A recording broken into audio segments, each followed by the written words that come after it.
daming pipitasin. Mga saglit nga sa bukid, tingnan ko kung marami pang mapipitas. Marami naman ah.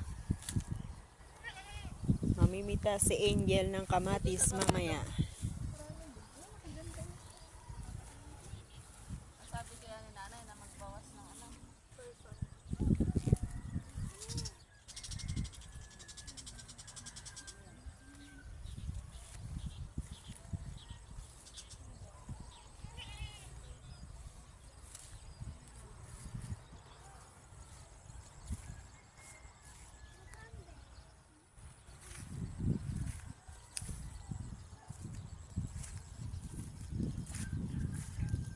Dito kami sa bukid.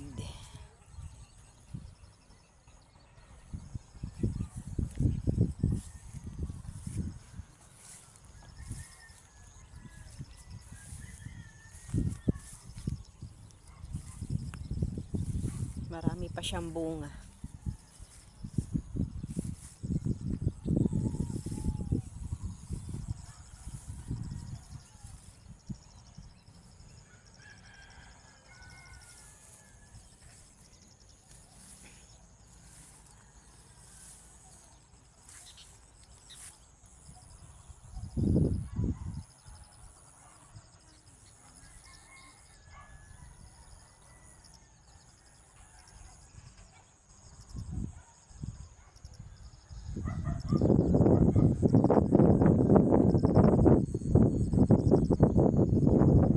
Ang kapal pa ng bunga. Buti nga nakasurvive sa bagyo. Yung kamatis. Napitasan pa ganun. Hindi was siya. Pero madali na ibuhay. Ilang pitas na lang yan.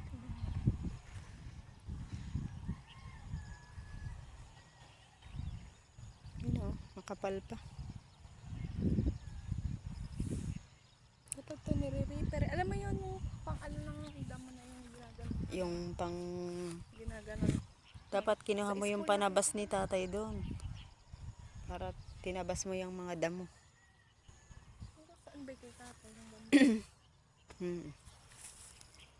Ang ganda. Maluwang pa yan eh. Kung matatamnan lahat yan ng gulay, ano?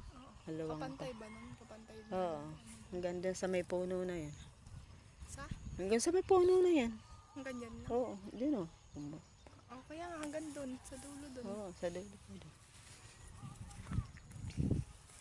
Ito oh, maluwang pa tong space na to eh. Kung lahat pa may tayo. Eh, maraming ang bato. Hindi mamumulot pa tayo ng ano. Bato.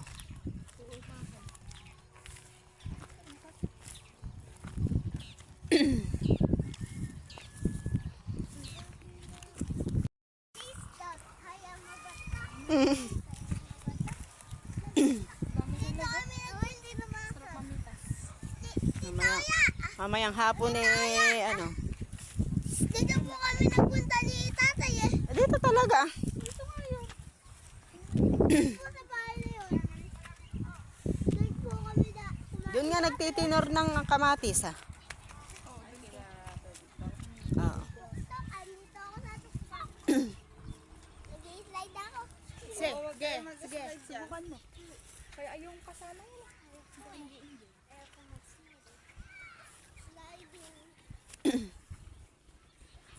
Maraming mapipitasan. Dami pala din sa baba. Maraming ang ano, hinog kasi ilang araw ang pagitan eh. Ay, ako. Kahit maka 20 lang eh, nakret eh. Okay na yun eh. Tapos mga 80 uli ano?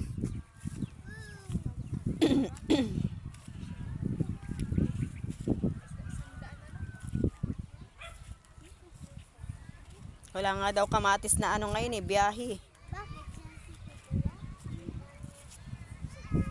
A few moments later. Bigay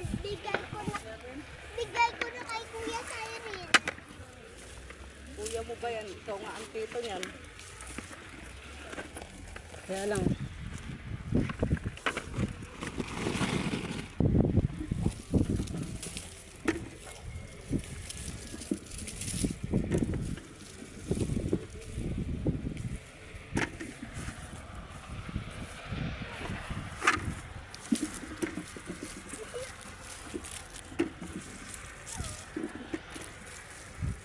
Charicha! Sorry naman. Masuka ka na. Charicha!